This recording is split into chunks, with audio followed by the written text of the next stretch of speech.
Hello students, आप सभी का स्वागत है हमारे यूट्यूब चैनल में। और हम आज चर्चा कर रहे हैं एसएससी जीडी की जो भी नई वैकेंसी आई हैं उनके बारे में कि कितनी पोस्ट हैं, क्या आपका सिलेबस रहेगा, कैसे एग्जाम का पैटर्न रहेगा और कैसे आपको तैयारी करनी है और कैसे हम लोग आपके लिए एक बैच लेके आ रहे हैं। तो उसके बारे में लास्ट में चर्चा करते हैं। पहले वैकेंसियों के बारे में चर्चा करते हैं कि क्या है इन वैकेंसियों के अंदर। तो टोटल पोस्ट कितनी आई है एसएससी की? 26,146 की आई है एसएससी की टोटल पोस्ट आई है। आपकी लास्ट डेट आप सभी को पता होगी कितनी है?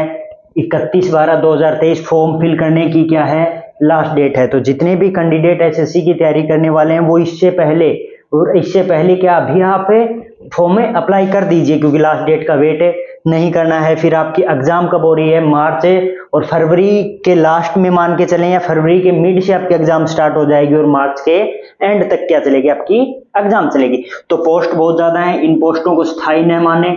इन पोस्टों में क्या हो सकती है? बदलाव हो सकता है, बढ़ सकती है पिछली बार की तरह, इनमें प्लस ही लेके चलें। तो अच्छे से अभी फॉर्म भर के क्या करना है? तैयारी के लग जाना है। अब बात करते हैं एग्जाम। आपकी एग्जाम कैसे होती है? एसएससी की कंप्यूटर बेस्ड एग्जाम होती है ना, ऑनलाइन एग्जाम होती है आपकी, कंप्यूटर पे एग्जाम होती है। तो अब बात करते हैं आपका सिलेबस क्या रहेगा। सिलेबस को आपको कितने भागों में बांटा गया है? 4 भागों में बांटा गया है। टोटल क्वेश्चन आपके कितने होंगे? टोटल क्वेश्चन आपके 80 होंगे। टोटल नंबर आपके कितने होंगे? 160 होंगे। यानी एक क्वेश्चन, हर क्वेश्चन कितने नंबर का होगा? 2 नंबर का होगा। तो पहले पोर्शन आपका आएगा रीजनिंग। रीजनिंग में कितने क्वेश्चन आएंगे आपके?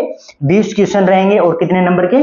40 नंबर के। उसके बाद मैथ्स आपका कितने नंबर का रहेगा? 20 क्वेश्चन रहेंगे मैथ में और कितने नंबर के? 40 नंबर का रहेगा। जीके जीएस की बात करते हैं तो जीके जीएस भी आपका कितना रहेगा? 40 नंबर रहेंगे, 20 क्वेश्चन रहेंगे। उसके बाद हिंदी या फिर इंग्लिश में से आप कोई भी एक क्या कर सकते हो? चुन सकते हो। ज्यादातर बच्चे हिंदी ही चुनते हैं, है ना। तो हिंदी और इंग्लिश में से दोनों में से अगर कोई भी एक चुनता है उसके लिए 20 नंबर का या तो हिंदी रह जाएगा, या फिर 20% या तो हिंदी के आ जाएंगे, या फिर 20% इंग्लिश के आ जाएंगे, और 40 नंबर का ये पोर्शन रहेगा। टोटल टाइम आपको कितना मिलेगा? 60 मिनट मिलेगा। यानी 1 घंटे का आपको क्या मिलेगा? समय मिलेगा प्रश्न को सोल्व करने के लिए। और एक और चीज क्या कि आपका इस पेपर में क्या रहेगी? नेगेटिव मार्किंग रहेगी। नेगेटिव मार्किंग आपकी कितनी रहेगी? 1/4 रहेगी। यानी अगर आपने एक क्वेश्चन गलत किया है तो उस गलत करने वाले 2 नंबर तो जाएंगे ही आपके, साथ में अपना क्या जाएगा? 2 का 1/4 हिस्सा भी जाएगा। यानी 0.5 नंबर भी आपका क्या हो जाएगा? सही वाले में से कट हो जाएगा। तो सही देख करके क्या करना है? सोल्व करना है। तो ये आपका है। सभी लोग क्या कर दीजिए, 31/12 से पहले फॉर्म फिल कीजिए, फिर इस हिसाब से अपनी तैयारी कीजिए शुरू। तो तैयारी, आपका सिलेबस तो बहुत बड़ा है, लेकिन आजकल क्या है कि जिस टॉपिक में से ज्यादा क्वेश्चन आते हैं उसी टॉपिक को ज्यादा पढ़ना है और उन्हीं को क्या करना है? ज्यादा बार बार अभ्यास करना है, जिससे कि आप पेपर को इजीली क्रैक कर पाओ। तो अब बात करते हैं किसकी? सिलेबस की। कौन सी सिलेबस की? पहले रीजनिंग की बात करते हैं, उसके बाद मैथ की बात करते हैं। तो चलिए अब रीजनिंग का सिलेबस देखते हैं हम क्या रहेगा।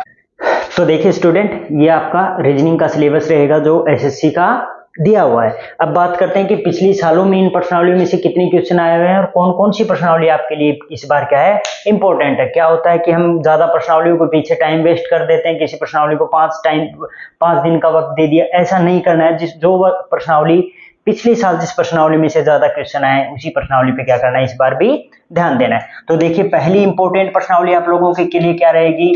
पहली इंपॉर्टेंट प्रश्नावली रहेगी श्रृंखला। श्रृंखला में से पिछली बार कुछ शिफ्ट में 4 से 5 प्रश्न भी आए हैं। 3 से 4 तो हर शिफ्ट के लगभग ही आए हैं, किसी में 3, किसी में 4, और एक शिफ्ट 2 शिफ्ट ऐसी भी हैं जिनमें कितने क्वेश्चन आए हैं? 5 क्वेश्चन भी आए हैं। तो श्रृंखला को हम ध्यानपूर्वक पढ़ेंगे। श्रृंखला इंपॉर्टेंट प्रश्नावली भी है वैसे भी, तो इसको क्या करना है? आप लोगों को ध्यानपूर्वक पढ़ना है। और उसके बाद दूसरी प्रश्नावली इंपॉर्टेंट कौन सी आती है? समानता की। समानता समरूपता की प्रश्नावली। इस प्रश्नावली में से भी पिछली बार कितने क्वेश्चन उठे हैं? 2 से 3 क्वेश्चन है हर शिफ्ट में आए हैं। तो ये प्रश्नावली भी आप लोगों के लिए क्या हो जाती है?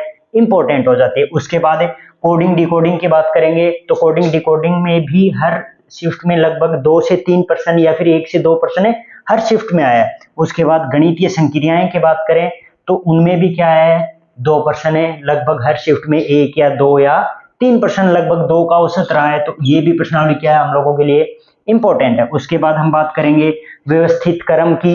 व्यवस्थित क्रम आप लोग जानते हैं, तो उसमें से भी कितने क्वेश्चन आए हैं? 2 क्वेश्चन आए। तो ये प्रश्नावली भी आपके लिए इंपॉर्टेंट रहेगी। कथन निष्कर्ष। कथन निष्कर्ष से भी आपके लिए 1 से 2 क्वेश्चन हर एसएससी की शिफ्ट में पिछली बार आपको मिल जाएगा। 1 या 2 कथन निष्कर्ष हर शिफ्ट में आते हैं। उसके बाद बात करते हैं किनकी, रक्त संबंध ब्लड रिलेशन के बारे में। तो इनसे क्या आता है एक या दो पर्सन, एक पर्सन ही आता है, एक से ज्यादा पर्सन है नहीं पूछा जाता। उसके बाद आकृतियां, आकृतियों से रिलेटेड प्रश्न पूछे जाते हैं कि कितने त्रिभुज हैं, कितने वर्ग हैं, या फिर आकृतियां कैसे ढूंढिए, उससे संबंधित क्वेश्चन पूछे जाएंगे। पिछली बार कितना क्वेश्चन, एक या दो क्वेश्चन या फिर कुछ शिफ्ट में पूछा भी नहीं गया। उसके बाद है जल व दर्पण प्रतिबिंब, इससे रिलेटेड एक क्वेश्चन आने की ज्यादा संभावना रहती है, तो ये इंपॉर्टेंट है। एक क्वेश्चन तो इनमें से जल या दर्पण प्रतिबिंब में से आने की संभावना रहती है। अगर जल दर्पण प्रतिबिंब का घड़ी से रिलेटेड क्वेश्चन आ जाएगा आपका, तो वो भी इसी टॉपिक में क्या होता है, ऐड हो जाता है। तो इस प्रकार से आपके ये क्वेश्चन रहेंगे। और ये आपकी बची हुई प्रश्नावलियां हैं, जो बची हुई एक्सरसाइज हैं, इनमें से ज्यादा आप मान लीजिए 5 हैं, तो 3 से 4 क्वेश्चन है इन 5 एक्सरसाइजों में से पिछली बार आए हैं। किसी में 3 आए हैं, ज्यादा क्वेश्चन है नहीं आए। तो इनके ऊपर ज्यादा लोग ध्यान देते हैं कि इनके ऊपर एक कैलेंडर और घड़ी में पिछली बार क्वेश्चन ही नहीं पूछे गए, बहुत कम शिफ्टों में एक एक क्वेश्चन पूछा गया, किसी में पूछा ही नहीं गया।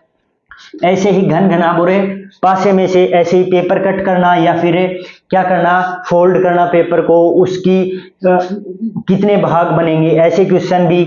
और शब्दों का क्रम बात करेंगे, किस ABCD अल्फाबेट्स के हिसाब से कौन सा क्रम कौन से शब्द का कहां पे आएगा, कौन सा सही है। इन 5 प्रश्नावलियों से रिलेटेड आपके 3 से 4 क्वेश्चन आते हैं। तो आपके लिए इंपॉर्टेंट पोर्शन कौन सा हो जाएगा, ये हो जाएगा। इसको एक बार नोट डाउन कर लीजिए, क्योंकि आपके काम आने वाला। जब भी आप SSC की आगे आने वाले दिनों में SSC की तैयारी करोगे, तो रीजनिंग में आपके लिए क्या है, इंपॉर्टेंट टॉपिक है। तो इसी हिसाब से क्या करेंगे, हमें तैयारी करेंगे कि श्रृंखला और समानता, कोडिंग डिकोडिंग, गणितीय संक्रियाएं और व्यवस्थित क्रम, कथन निष्कर्ष, रक्त संबंध, आकृति और जल दर्पण। तो इनको क्या कर लीजिए, एक बार आप नोट डाउन कर लीजिए। उसके बाद तो देखिए स्टूडेंट्स, अब बात करते हैं किसकी, मैथ के सिलेबस की। तो मैथ का सिलेबस में आप लोगों के लिए इंपॉर्टेंट जो प्रश्नावलियां रहे उनकी बात करेंगे। पढ़नी हमको सभी है, लेकिन वैसे हम देखते हैं कि एग्जाम को, आज के दिन एग्जाम को क्रैक करना, आप हार्ड वर्क करके या पूरे 8-8 10-10 घंटे पढ़ के एग्जाम को क्रैक नहीं कर सकते। आपको थोड़ा क्या करना पड़ेगा, स्मार्ट वर्क करना पड़ेगा, देखना पड़ेगा कि किस प्रश्नावली में से पिछली बार कितने प्रश्न पूछे गए हैं, किस में से इस बार पूछने की संभावना है। तो उस हिसाब से तैयारी करेंगे तो आपके लिए क्या रहेगा, थोड़ा बेनिफिट रहेगा। तो देखिए, लाभ हानि की प्रश्नावली से पिछली बार 2 से 3 क्वेश्चन पूछे गए, कुछ शिफ्टों में 2, कुछ में 3 पूछे गए। ये प्रश्नावली क्या आप लोगों के लिए इंपॉर्टेंट है, इससे प्रश्न पूछे जाते हैं। साथ में प्रतिशत वाली प्रश्नावली भी इंपॉर्टेंट है, इससे भी 2 से 3 प्रश्न पूछे गए। उसके बाद छूट और बट्टा, किसी सामान पे छूट देना, ये किसकी कैटेगरी में आ जाएगा, लाभ हानि की कैटेगरी में आ जाएगा। इसी के साथ ये क्लियर हो जाएगा, दोनों चीजें एक साथ क्लियर हो जाएंगी। तो दोनों में लगभग 4 से 5 प्रश्न अवश्य पूछे जाते हैं, किसमें, लाभ हानि और छूट बट्टा में। तो इन दोनों को पढ़ना इंपॉर्टेंट है। उसके बाद बात करेंगे किसकी, अनुपात समानुपात की। तो वो उसमें से भी कितने क्वेश्चन पूछे गए हैं, 2 क्वेश्चन पूछे गए हैं हर शिफ्ट में। उसके बाद बात करते हैं किसकी, ब्याज की। तो साधारण ब्याज में क्वेश्चन कम पूछे जाते हैं, लेकिन बात करेंगे जब चक्रवृद्धि ब्याज की, तो उसमें क्वेश्चन क्या होते हैं, ज्यादा पूछे जाते हैं। दोनों टॉपिक एक साथ चलेंगे, है ना, क्योंकि साधारण ब्याज सीखने के बाद ही हम किस पे पहुंचेंगे, चक्रवृद्धि ब्याज पे पहुंचेंगे। तो दोनों टॉपिक हमारे साथ साथ चलेंगे और हमारे 2 से 3 क्वेश्चन इन दोनों में टॉपिकों में बन जाएंगे। उसके बाद बात करते हैं कार्य व समय की, डिस्टेंस एंड टाइम की। तो उसमें से भी क्वेश्चन पूछे गए, तो ये टॉपिक भी क्या है, इंपॉर्टेंट है, इसको भी ध्यान से पढ़ना है। उसके बाद समय, चाल और दूरी की जब बात आएगी, तो वो भी टॉपिक क्या है, इंपॉर्टेंट है, क्योंकि इसमें भी 1 से 2 या 2 से 3 क्वेश्चन भी कई शिफ्टों में पूछे गए। तो इस प्रकार से आप इनकी तैयारी कर सकते हैं। उस साइड हमारे क्या क्या बच गए, नाव व धारा, नाव व धारा से रिलेटेड 0 या 1 क्वेश्चन पूछा गया, कुछ शिफ्टों में पूछा भी नहीं गया, कुछ में पूछा गया। लेकिन क्षेत्रमिति की जब भी बात आएगी, तो इससे कितने क्वेश्चन है, लगभग 1 से 2 या 2 से 3 क्वेश्चन हर शिफ्ट में पूछे गए। तो ये क्या आप लोगों के लिए इंपॉर्टेंट है। उसके बाद नीचे बचने वाली औसत, औसत से लगभग 1 क्वेश्चन पूछा जाता है शिफ्ट में, या फिर नहीं भी पूछा जाता है, 1 या 2 के आसपास। वैसे इंपॉर्टेंट प्रश्नावली है, पढ़ना जरूरी है। पढ़ेंगे सभी, लेकिन देख करके पढ़ेंगे कि किसी, जैसे हमको कोई प्रश्नावली आ गई LCM HCF में, हम 5 दिन नहीं लगाएंगे। हमको पता है कि पिछली बार 0 से 1 ही प्रश्न पूछा गया है, तो हम क्या करेंगे, इसके मोस्ट इंपोर्टेंट प्रश्न देखेंगे कि इनको हमें कैसे सोल्व कर सकते हैं, ट्रिक की हेल्प से हमें कैसे सोल्व कर सकते हैं, उन चीजों को देखेंगे। ज्यादा टाइम वेस्ट नहीं करेंगे जिस प्रश्नावलियों में पीछे कम प्रश्न पूछे गए। LCM HCF से पिछली बार 1 प्रश्न पूछा गया, किसी में पूछा ही नहीं गया। उसके बाद बात करेंगे किसकी, सरलीकरण की। तो सरलीकरण, संख्या पद्धति और मिश्रण, इन तीनों से भी क्या हुआ कि किसी शिफ्ट में तो प्रश्न पूछा गया और किसी में नहीं पूछा गया। तो ये तो हो गया हमारा किसका, मैथ और रीजनिंग का सिलेबस हो गया। और मैथ और रीजनिंग की आप लोगों को हम क्लास देंगे, उनके बारे में भी हम चर्चा करते हैं। पहले आप क्या कर लीजिए, इनको एक बार नोट डाउन कर लीजिए, क्योंकि आपको ये काम आने वाली चीज है। तो देखिए स्टूडेंट्स, सिलेबस की हमारी बात हो चुकी है। अब बात करते हैं जो हम आपके लिए क्या लेके आ रहे हैं, बैच लेके आ रहे हैं। क्या बैच लेके आ रहे हैं, 40 हार्ड चैलेंज। जैसे आप लोगों ने सुना होगा 75 हार्ड चैलेंज, है ना, वैसे ही हम आपके लिए लेके आ रहे हैं 40 हार्ड चैलेंज एसएससी का बैच, जो स्टार्ट कर रहे हैं हम कब से, 5 तारीख से, 5/12/2023 से सभी के लिए क्या हो जाएगा, सभी को हमारी YouTube चैनल पे मिल जाएगा। तो अब बात करते हैं इनमें आपके लिए क्या क्या रहेगा। तो 40 दिन में आपके लिए क्या रहेंगी, 80 वीडियो रहेंगी, जिसमें 40 मैथ की और 40 रीजनिंग की रहेंगी। साथ ही आपको क्या मिलेंगे, पिछले वर्षों के एसएससी के जितने भी पेपर हैं उनके हल, उनके सॉल्यूशन करवाए जाएंगे, किसमें, वीडियो में करवाए जाएंगे। इन क्लासों से क्या रहेंगे, वो अलग रहेंगे, उनमें आपके मैथ और रीजनिंग के कंप्लीट सॉल्यूशन करवाए जाएंगे। उनके अलावा हम आपके लिए क्या लेके आ रहे हैं, तो उसके अलावा जीके और जीएस के नोट्स आप सभी को टेलीग्राम के माध्यम से क्या करवा दिए जाएंगे, मुहैया करवा दिए जाएंगे, या फिर नोट्स के माध्यम से सभी को दिए जाएंगे, जिससे कि आपकी जीके और जीएस की भी तैयारी हो पाए। और उसके अलावा लास्ट के डेज में हम आपको क्या देंगे, 15 टेस्ट सीरीज देंगे, जिसके द्वारा आप ये पहचान पाएंगे कि आपने जितना पढ़ा है वो आपके लिए कितना कारगर है कि आप एग्जाम में करेक्ट कर पाए। अब बात करते हैं, ये तो आपके लिए क्या हो गया, सिलेबस आपका क्या हो गया, आने वाला बैच हो गया, जिसको आप क्या करना है, जिसके माध्यम से आपकी एसएससी की तैयारी करनी है। तो ज्यादा से ज्यादा लोग हमारे बैच से जुड़े और अपने दोस्तों को बताएं कि एसएससी का बैच स्टार्ट हुआ है। तो ज्यादा से ज्यादा लोग यूट्यूब के माध्यम से अपनी पढ़ाई को क्या कर पाएंगे, चालू रख पाएंगे। जो लोग कोचिंग नहीं जा पाते, जो लोग अपने घर पे बैठ करके अपने फोन के माध्यम से, अपने पीसी के माध्यम से, या फिर जिस भी ऑनलाइन प्लेटफॉर्म के माध्यम से क्या करते हैं, तैयारी करते हैं, उन सभी के लिए क्या है, ये एक सुनहरा मौका है। हम 40 दिन में उनकी कंप्लीट एसएससी की तैयारी करवाएंगे।